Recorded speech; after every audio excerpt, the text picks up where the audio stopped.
కుందుర్పి భద్రకుంటలోని చేపలు మృత్యువాత. భద్రకుంటలోని చేపలు విషప్రయోగం ద్వారా చనిపోయాయా లేక వాతావరణ మార్పుల ద్వారా చనిపోయాయా అన్న విషయమైతే పూర్తి వివరాలు తెలియవు. కానీ గ్రామంలోని ప్రజలు మాత్రం విషప్రయోగం జరిగి ఉండవచ్చు అని అనుకుంటున్నారు. ఈరోజు ఈ విషయంపై ఈనాడు పత్రికలో కథనం ఈ విధంగా ఉంది. విషప్రయోగంతో చేపలు మృత్యువాత.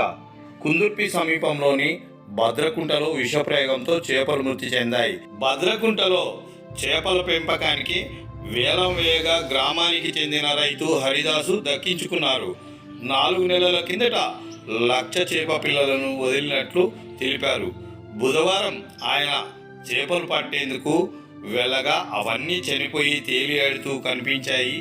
గుర్తు తెలియని వ్యక్తులు విషప్రయోగం చేశారని, చేపలన్నీ పెద్ద సైజులో తయారై విక్రయించే సమయంలో ఇలా జరగడంతో సుమారు 5 లక్షలు పైగా నష్టం వాటిల్లినట్లు వాపోయారు. ప్రభుత్వం ఆదుకోవాలని కోరారు. అందరికీ నమస్కారం. సర్వేజనో సుఖినో భవంతు.